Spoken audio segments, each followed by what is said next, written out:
big truck, tell them where this plane going.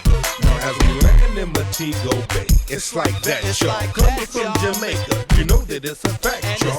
The truck in case paid, now we rock and ride. Now we sippin' on Bahama Mamas when we ride.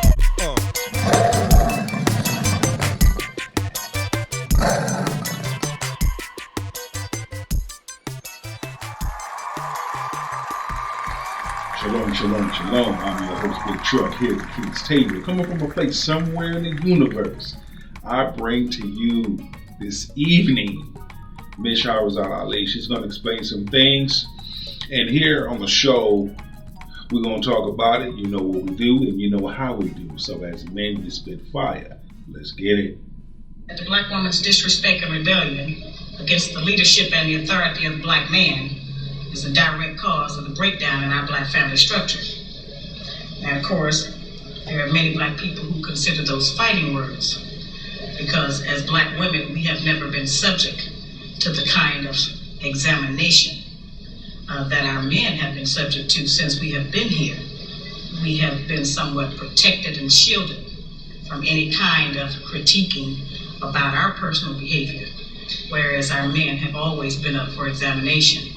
And I have to expound on that. I have to agree. When it comes to the examination of women, a large number of women, there's a thing called accountability. There's a thing called, we're not going to talk about what women do. We're not going to get on women. But when it comes to man, we're going to talk about what man do. And we're going to get on man. And that's not right. How is it that when men are held accountable, they take responsibility? But let it be a woman that's held accountable, she will not take responsibility. But when you call her on it, she has the audacity to get in her damn feelings, her emotions, instead of being woman enough to say, yeah, I did it. Let me make it right. I don't know. Let's get it. It's not an attack on black women. I have never said that all black women do everything that I list in my book. None of us have lived long enough to do everything that I list in the book. But most of us do some of the things that I've listed in my book. And I do say that it is not because of generalizations that we are all victimized by some of the negative patterns of behavior in the book, but the book just represents our collective contribution. This is some of everything that we have done, or that we do daily, that contributes to the breakup of our relationship, the destruction of our man, and the failure of our children to be able to function. They did not tell us that all of that, being my own person and I'm independent, would lead to separation, loneliness, celibacy, and lesbianism. No, they did not. But when you hear the term or the phrase, I don't need no man, I'm a boss bitch. Okay, yes you are. And now that you said that so many times, now you're gonna live in that by your damn self. You have to be careful of the things that you tell yourself. It's called auto-suggestion. When you begin to tell yourself certain things more than once, it locks into your subconscious. You see, she about to go in. As Miss Ali goes in, I'm gonna go in. Because this is the type of conversation that we need to have at the King's Table. Because men, you have to understand this and really pay attention. No simps here.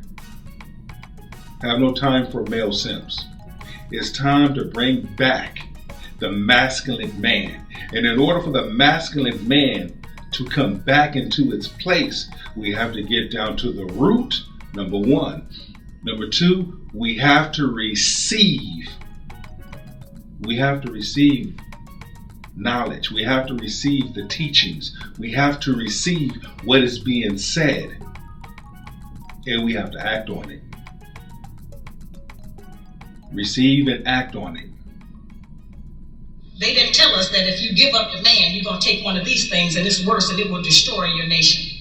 They didn't give us that information. They made us think that it was some kind of glorified position to brag about the fact that I got my own job, my own credit card, my own car, so I don't need no man. I don't even know how we got that mixed up. Ain't none of that got nothing to do with being with no man. Damn right. Damn right. It has nothing to do. I can care less about. That's good that you got your education. That's good that you got your college degree.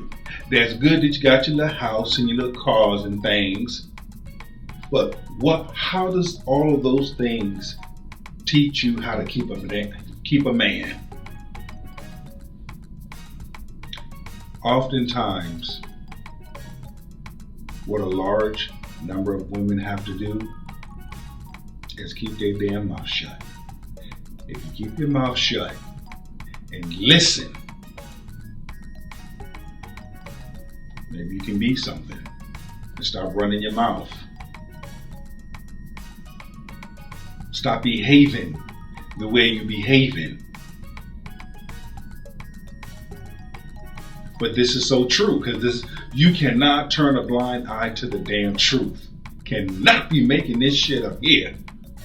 This is real talk. This is one of those conversations a large number of women, and I say a large number of women, I'm not saying every woman, that's why I'm saying a large number of women, because these are the things that we see.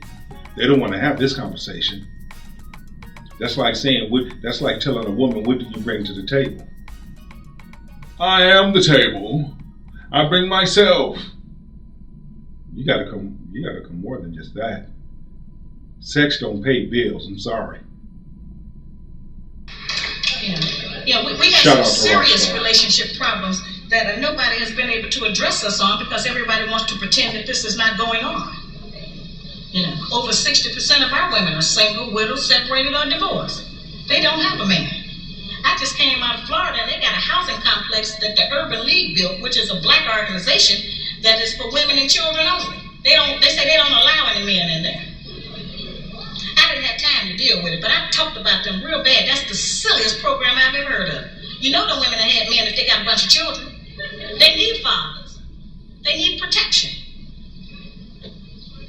We hear about the drug problem that we have in our projects across the country. It's one of the major places that we have a drug problem. We talk about the great strength that we have as black women. Well, the welfare department don't rent government apartments to single black men. Those apartments belong to black women who are allowing this to go on in their home. We have not looked at what part of the responsibility do we share. Yes, black men sell a lot of drugs, and a lot of us black women get the money from them drugs and buy some of these fancy clothes we wear. Drive around in some of these fancy cars. He is not doing these things alone and without support from us, whether they are good or bad. See, we have a lot of power. We are very strong women. I'm saying that we're using our strength in the wrong direction. Boom. There it is. Using your strength in the wrong direction. When back in the days when I heard women say, I'm a strong woman. Like when I would hear, I'm a strong black woman. And first thing I look at is her character. I look at her character when she says, I'm a strong black woman. And I'm like, well, what makes you a strong black woman? Because it's always certain things that really piqued my interest, especially certain things individuals would say. And I'm like, well, why would you say that? Or what would made you behave this way? And women say I'm a strong black woman because I stand by my husband. I love my husband. I'm his right side. I'm there by his side. He's not in the front. He's not in the back. I'm not in the front. I'm not in the back. But I'm by his side. Whatever he needs me to be, I'll be. He treats me like a queen. I treat him like a king. I don't have a problem with going to work, coming home, making sure his meal is ready for him. And the laundry's done, the house is clean, the kids are taken care of. So when he comes home to a clean home. And the fragrance of food cooking over a hot burning stove. When we sit down and we make decisions together. When we go over the finances, together. When it comes to our home, our household, we discuss them together. There's things that we do as a couple. I don't disrespect him publicly. I would never belittle him. I would never disrespect him. He can take me around his family and his colleagues. And I know how to behave. If me and him have a problem, we go home, go upstairs into our bedroom, close the door, and we have a discussion. And once we come to an agreement of that discussion, we bury it and we move forward. Whatever life throws at my husband, I'm there to have his back. I'm his place of peace. I'm his ride or die chick. I'm an asset for him. Those are the things that make me a strong woman. And I say, you know what? I can see why you call yourself a strong woman and you behave that way. Nowadays, how I see women act and behave, and they call themselves strong and black and I'm a boss bitch and all of that, ain't nothing like back then. The way a large number of women behave now makes good black men, or men period, stray the other way. I'm gonna leave you to that by your damn self. And if I have to take my passport and go to another community where I'm accepted, so be it. And I'm hearing all these women, a large number of women, boy, they are quick to talk about the bad. Oh, she gonna take you for granted. She gonna do this. She gonna use you. Well, I can stay here in the United States and I'm getting the same damn treatment. Number one. Number two, how do you know that these women in these other countries are doing this to these men? How do you know this? Have you been there? Have you traveled to these different places and seen this for yourself? I bet some of you have never traveled out of the United States of America, but have the audacity to throw flame on a man because he chooses to take his passport and go somewhere else. Let's get it. A man down, tear a nation down instead of building it up. Having an education and a job does not necessarily mean you have a successful life. I keep telling black women that to raise a child, they say, well, I provided with food, clothing, and shelter. That's not raising a child, that's maintaining one. To raise a child, you need a parental coalition of a man and a woman. We have sons who, by not having a father in the home, they don't know how to respect women. They take on the black female emotionalism. And we see that. And we see that because the father's not in the home for our young men.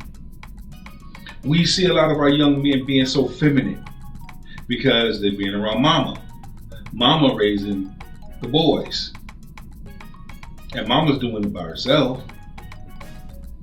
And we see how these boys become feminine. We see it. Once again, we cannot turn a blind eye to the truth. We gotta call this thing out. And this is where the strong man comes into play. The strong masculine man. But see, that's too much for a woman. Because you got a woman trying to be a masculine man in a woman's body. Instead of being feminine woman in a woman's body. Get it? Bitchy, they're doubtful, they're indecisive, they can't make a decision, they don't know what to do about being a man, but we can't teach them that. We don't have that knowledge. We have daughters who grew up in a home where they don't see any affection, where there's no man there. They go out into the world and try to mate. They don't have no idea how to be no woman to no man, how to function in a house with a man. And we see that too with our daughters. Fathers haven't taught the daughters how to be affectionate, how to show affection. That's why I'm gonna call this thing out. You got some men out there dating women, like, dang, mama, you so cold. She was never taught that from her father. The feminine, how to be feminine, how to be affectionate, how to show affection, what affection means. She never seen mommy and daddy showing love towards each other, being affectionate towards each other. She never saw that growing up. See, this is where the men, men, I need you to stand. I need you to stand and take your place, kings. Most of our children, just like us, get all the information we have about how you be with a mate off television. It's the only medium that shows us anybody being together. Those rules have not worked for us. The white woman's liberation movement, we don't have anything to do with that. We have not been under the control of the black man for over 500 years, so what do we have to get liberated from them from? Come on. They haven't been eyeballs. That's the white woman and her man. They're going through that, and that's their business. We don't have any business being in that. They only introduced it to break down the civil rights movement. Civil rights movement started with the black man, the black woman, and the black child standing together, trying to plead for freedom, justice, and equality, and more benefits in the country that they had built. Come on. They threw the white woman in there with the women's liberation movement and made it a woman against man thing. That created a big separation between black men and black women, because then everybody started going for self. Then they bring the welfare system in and tell us in order to feed and clothe and house our children, we have to give up our man. You have to put the man out of the house. When the white farm wife goes to the government for subsidy for the farm, they don't tell her to get rid of the farmer. They keep that family together. But in the black community, they make it a requirement, because they want to keep endorsing into the black community that the black man is no good, and that he is not deserving of respect. He is not deserving of us letting him give us any protection or instruction, and that we are better than them. And when you look at what's going on today, of how the black man is being treated, it goes back to what she said back then in 1991. And here it is, 2023. That's not only a big gap, but you see how the things have changed.